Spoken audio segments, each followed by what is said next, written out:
your local Leader Pharmacy. It's WPG. I said it's WPG Talk Radio 1450. It's the Mel Taylor Show. Every Friday afternoon from 3 until 6. How you doing, South Jersey? Hey there, Atlantic City. I see you, Margate. You're looking good. Pleasantville, pull your pants up. Absecon, Northfield. And those of you listening online, you are so fine. WPG1450.com. I see New York City, Allentown in the house, Cherry Hill, South Philly. Just to recap, we have Tom Braca. He's from Brigantine, and he's our first guest on this little feature we call, well, we think we're calling it either the Shoobie Showdown or the Shoobie Showcase. Or wows? Oh, well, that could be for anything. That's wows and woes about our Atlantic County, city, the whole region. So Tom Braca goes, wow, I love Brigantine. Then he goes, whoa, when he sees the street in front of his house crumbling, starting to crack. He's right up against a salt marsh, one of the beautiful lagoons of Brigantine. He's been looking at that get worse and worse. The road bed is collapsing. He's in a little enclave of 50 homes, pretty much made up of second homeowners or part-timers. And some of us call them Shoobies, but that's a term of endearment for us because we're former Shoobies, right?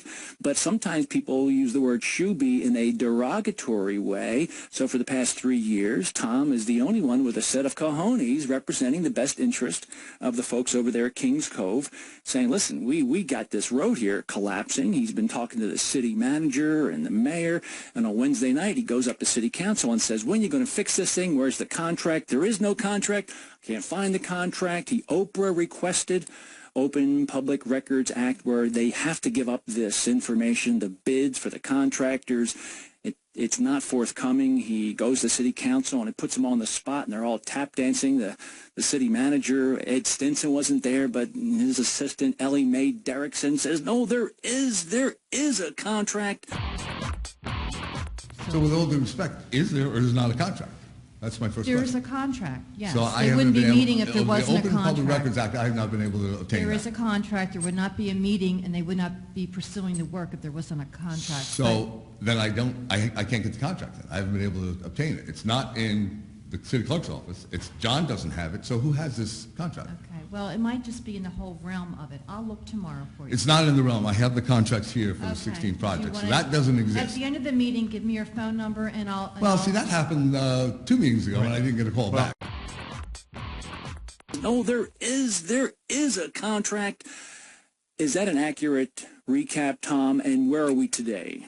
So, yes, that's accurate. And that wasn't my intent to put them on the spot. I'm looking for transparency. And I think that's whether you're a Shoobie, whether you're a second homeowner, that's what you're looking for. I mean, you're paying taxes, whether you're a second homeowner, you're coming down for the weekend, whatever the case may be, you have a right as a taxpayer to understand where your money's being spent.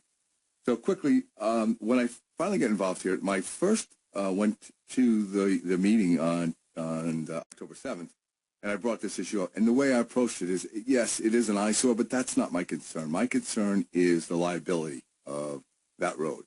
4 construction cones are not going to keep a 7-year-old on a bike from falling into that area where the damage was. So I was, though I do think it's, a fundamental right for a taxpayer to have a safe roadway, I really was concerned that somebody could get hurt there. So I brought that attention up, and the mayor did act accordingly and quickly, and he asked the DPW to put up a fence. And I tell you what I ended up doing. I ended up pissing off a lot of the people in Kings Cove. Instead of looking at 4 cones, they're now looking at a 100-yard snow fence. So they're not too happy with that because they were really thinking I was going to try and get this resolved. So on the south end of the island, which is actually elevated higher and doesn't really get the same kind of flooding, we unbelievably and unbeknownst to a lot of people, that we do get some flooding, but not all the way to the home level, the street level. But we took a pretty big shot on the right off the bay side there. I believe you posted some pictures of that on the. We're talking about the south side of Brigantine. Correct, south side of Brigantine, and there was a big erosion of the road. So the water got underneath, the road collapsed, and what I saw for 2.5 years was 4 cones as what the city had placed there. We're talking about safety cones, those orange ones. Yeah, those construction they cones. Were a similar color to Coach Mindy's hair? Very much so, yeah. And what do you think about Coach Mindy? Is her perfume pleasant over there for you? Yeah, it's very nice. I told her to kind of smell good for the guests. I understood she showered, which was very nice. Gee, guys, thanks a lot. Love you, too. Okay, go ahead. So now anyway, we're looking at erosion, and the road is starting to crack a little bit. But anyway, when I came down here full time, I kind of asked some of the residents, what's the story here? It seems like, we're not getting any attention. On top of which, we had a lot of overgrowth that wasn't being cut down. So you're saying your development wasn't getting the tender loving care from the Department of Public Works? You know what? I'm saying that we weren't. I think historically people look at that end of the island as more of the second home. They're not there full time, so we're not really getting the attention to North End House, who has more of the full-time residents, the school children. You got about 54 units back there? I think it's 58. And you're right there at almost at the entrance to the Cove Beach area. Correct. So I get involved probably in around the August, September timeframe, and I kind of asked where we were, and someone mentioned to me that there was a meeting in May that was held where the city manager came in and said, listen, let me give you a little history here, and I'll be brief. They did not originally capture this damage in the Superstorm Sandy. I guess it was the FEMA application. So they were looking for federal funding, which they got from a number of homes and erosion and issues that happened. This was not one of them. So they were doing a little inventory, I guess the city manager being Ed Stinson. They're doing an inventory. We got some money coming. Let's take a look at and make a list of all the things in Brigantine that we want to apply these funds to fix these items. And you're saying that they missed this big, massive erosion, this drop-off, this collapse of the street that really goes right to your house. Correct. So this is what I understand, and this is what was told to the members of King Cove that in May, that this is why we've had the issue. And subsequently, they realized that they weren't going to get the funding. They went to go try and get it fixed, and they underestimated the cost. And when they got back the bids, they were way off. So now they had an issue where they didn't have the funding. So that's where the time kind of went through. And finally, they claimed that they had it fixed. They put out an RFP sometime in the spring. And they were going to get this resolved. And the thing that they warned us about was they weren't going to do this during the summer. There'd be too many issues with the cars passing it, and it just wouldn't be a good decision. So after Labor Day, immediately after Labor Day, they were going to start on this project. And so we waited anxiously for Labor Day to come and go, and we'd get this problem resolved. So but this has been going on for 3 years. Well, I think the Sandy anniversary was just last week. So yes, we just eclipsed the 3-year mark. And if we go 3 years back, the road was pretty bad then. But if you jump ahead 3 years, it's showing dramatic worsening. Well, here's what I understood from a conversation I had today. The conversation was that the city, they came back, the engineer company, Roberts Engineering, came back and they did another assessment, but they're only looking at the top of the road. The erosion that occurred for this was underneath the road.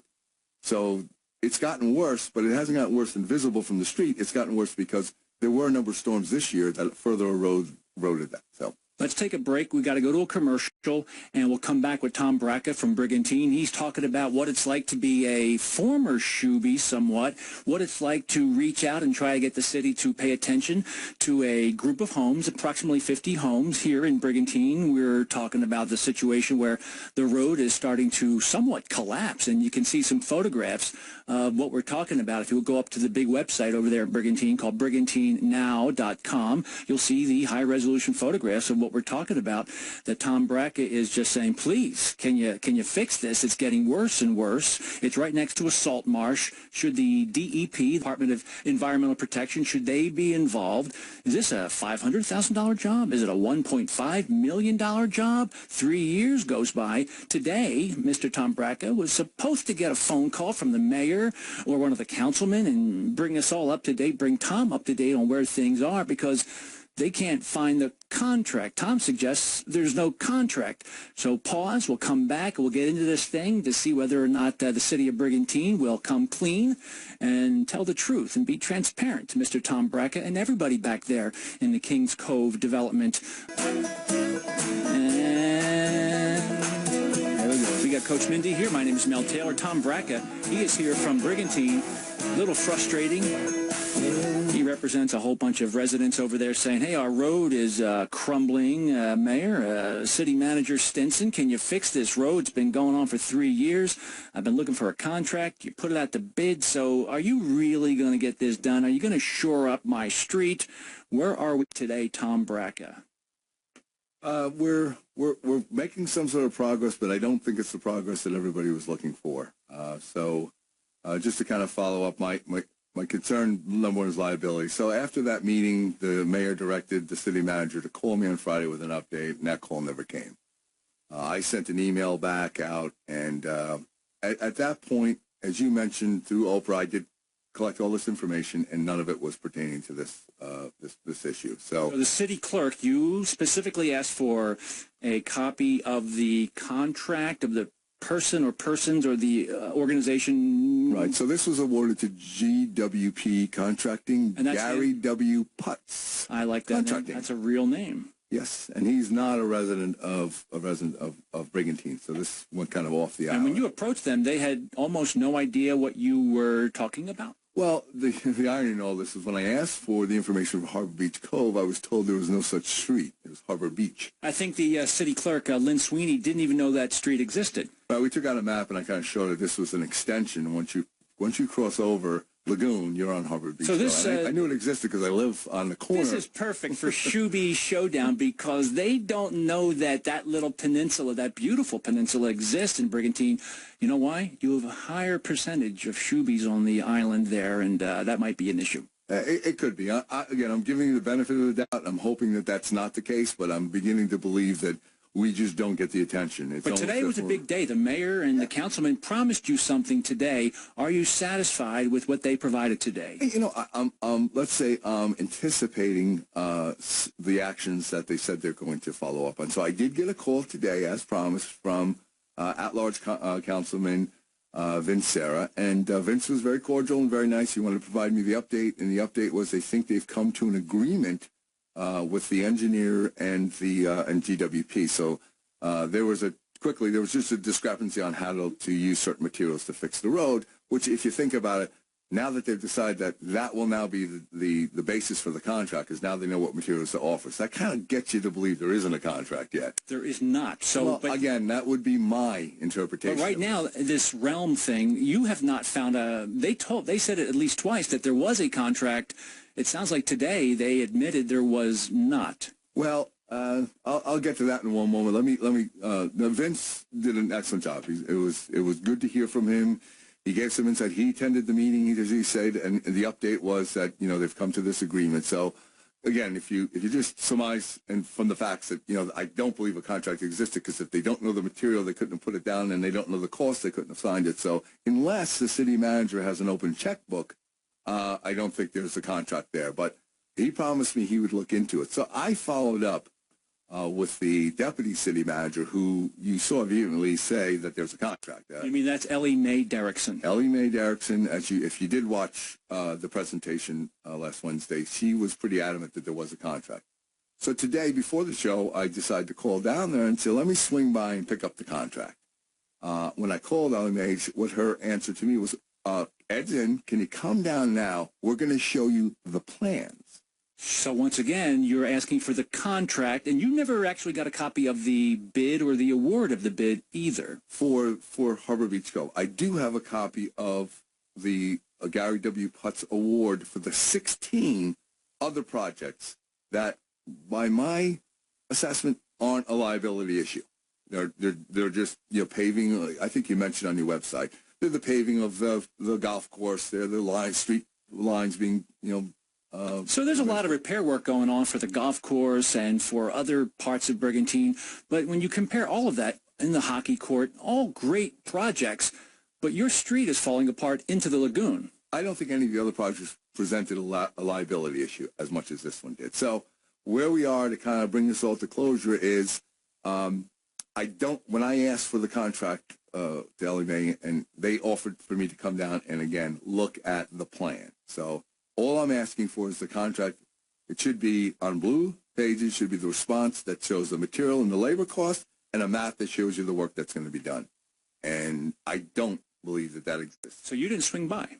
I had to come to the show. Well, that's a good choice because spending time with Coach Mindy and I is more fulfilling than spending time with Ed Stinson and Ellie Mae Derrickson over there in Brigantine. Would you say that's a fair statement? I'm starting to get the warm and fuzzies here. I'm starting to feel pretty comfortable here. All right. Now you got a pretty beautiful Jewish redhead over here, right? Jewish redhead.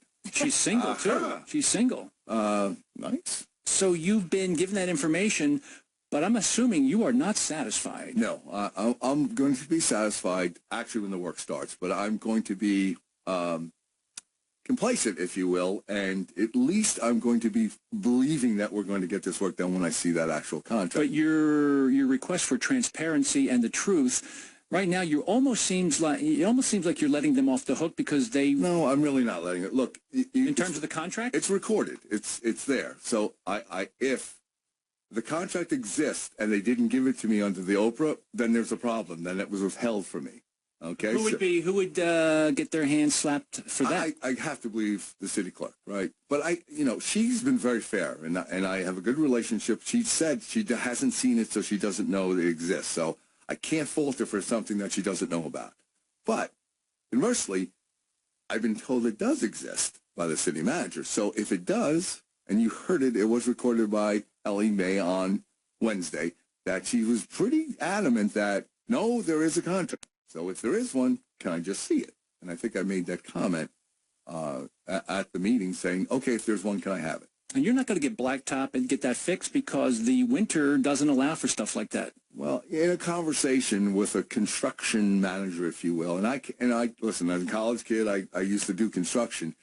Now, I understand up north it's a little bit different because we get the frost earlier there, but I'm told blacktop plants close November 1st by where I live. And they said they're a little longer down here because it's a little bit warmer. But I'm being told that if they have to order the materials and get everything lined up, they're looking at 4 to 6 weeks, which is going to bring you into probably late December. And from what I understand, no contractor is going to take a chance of trying to lay blacktop and concrete in the end of December. When I went over there yesterday morning, you saw me over there taking some photographs. I was blown away that it looks like it's never been coated or sealed for years. And you know what happens if you don't coat and seal your road and it starts to crack? Well, water's going to get in. And I know you're at fairly high elevation, but still salt water can seep underneath and start to make it less stable. You're right next to a salt marsh. There's a lot of other environmental issues. It's a complex, not an easy answer. If I was an engineer, if I was king for a day in Brigantine, I wouldn't know where to start. I'd say, who the heck gave the green light to build back there in that precarious but beautiful area?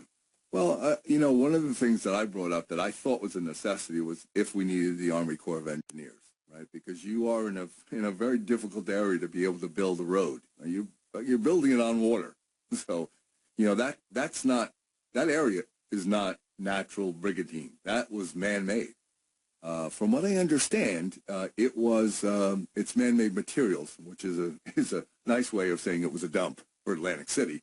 But that road, that Kings Cove area there is man-made. So it's built on water. It was built up. But it really is a beautiful area to be. It really is quiet, and you look over.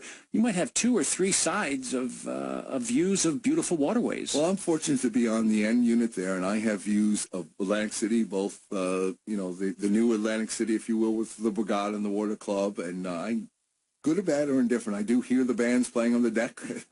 From the Golden Nugget. That's not necessarily a bad thing, but to be sure, we love Brigantine. We think it's an incredibly beautiful town that not many people know about. It's sort of like in a cul-de-sac. It's over the bridge. It used to be called North Atlantic City, but Brigantine is a spectacular place. And that old wives' tale about the greenheads, well, that has continued to be, it's been lessened and lessened because of development.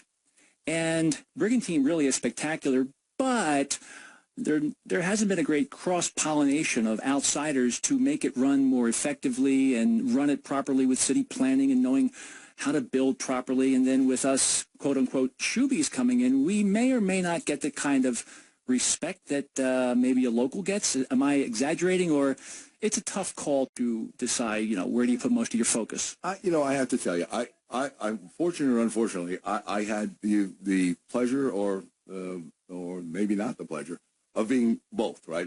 As I mentioned before, I for 4 years, I was a quote-unquote second homeowner. And when I came down as that notice, I did not get the attention because, someone says, well, you're going to go back home. You're not going to be somebody here that deals with the issues.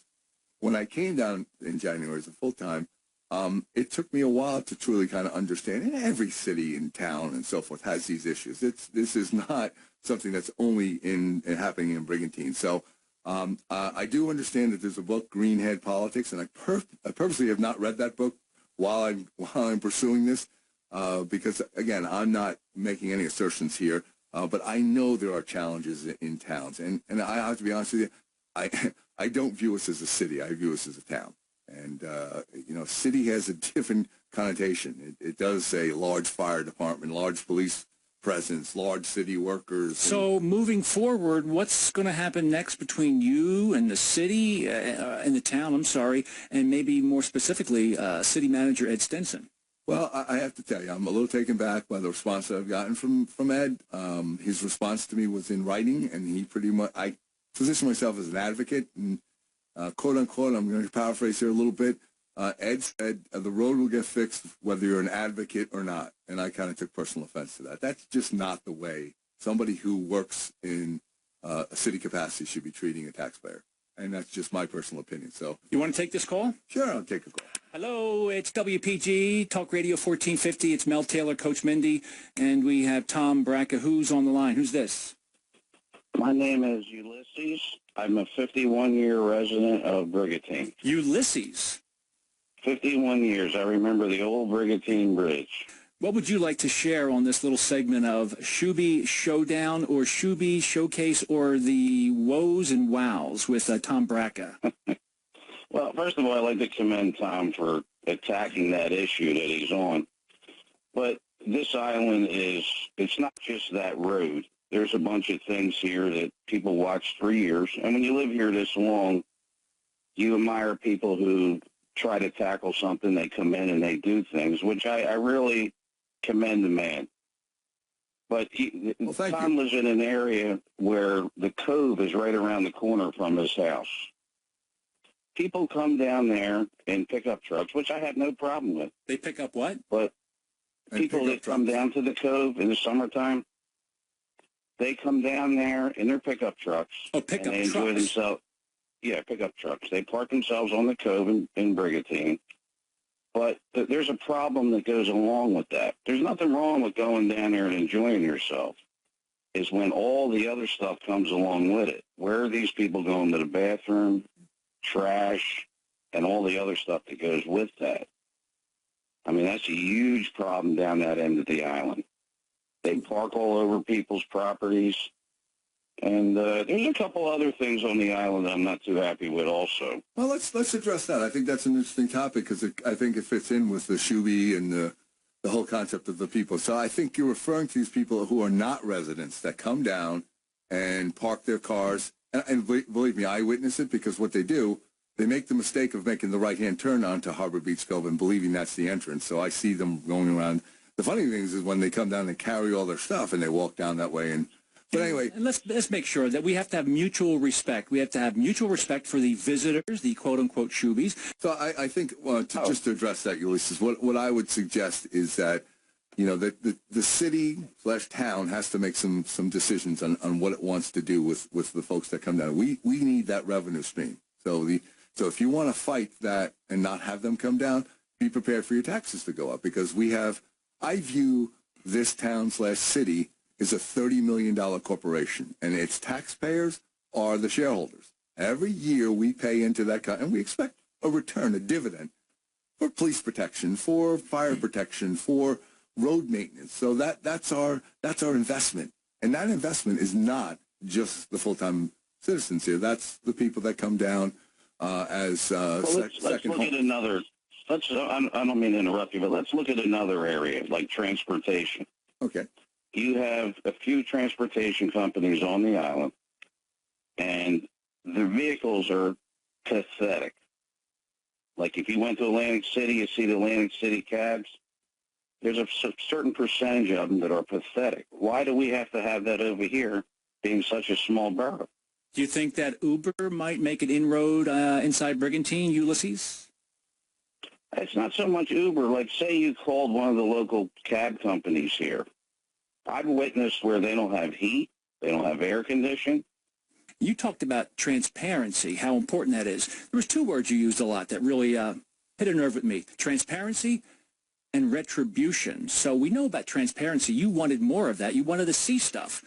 When you mentioned retribution, why did that term come up? Well, there are a number of people that see the issues in Brigantine and want to participate, and there is a way to do that. So if you notice, I had nothing but kind words for the city, and I do. That's not an easy job. As I mentioned before, they're not doing it for the money. If you know what they earn, it's not about that. So, and the same thing for the police and fire department. So we can get into those in a later show about, people complain about contracts and so forth. But I mentioned part of the problem with it, people feel that if they go before the city council, they bring up an issue that maybe they'll have I know someone who actually owns a second home on the island, and their fear is that the fire marshal may come in and say, yeah, you know what, you need new smoke detectors. Those don't look like up the code. And they're not saying this happens, but people fear that. If they complain too much about something public works, maybe they're not going to get their street cleaned. If they complain, so much about certain presence of certain areas, maybe they're going to get harassed in some manner. And I understand, and again, I haven't read the book yet. Greenhead Politics did expose some of that, some issues around retribution and so harassment. It's not so much that it's factual, but it's the feeling that it might happen. It's a perception that I think people in the town have. Where did that perception come from? I think it's just it kind of resonates from the history of the city council, and it's not necessarily this city council, but I think in the past there have been individuals that you hear words in the town such as incestual, you hear about favoritism, and people say, I've heard this, you're either in or you're out. If you're on the in, you get things done, and you're well received. And sometimes they say, are you on the nipple or not? That is correct. I've heard that term as well. So I believe that's all called nepotism also. Okay, yes. So we're going to take a break. Let's take a pause. Incestual is probably a little heavy of a word. Wow. So we're talking to Tom Braca, and he's from Brigantine, and we love Brigantine. We love South Jersey, but we know there's some growing pains as we get more and more second homeowners down here along the South Jersey shore. We have to be respectful of the Shoobies and the locals, and I guess we're all Shoobies in some way. A lot of us are, but it's a term of endearment. It's the Mel Taylor Show, WPG Talk Radio 1450. We'll be right back. Stay right there. One glaring problem we've had all afternoon is an accident in Egg Harbor Township.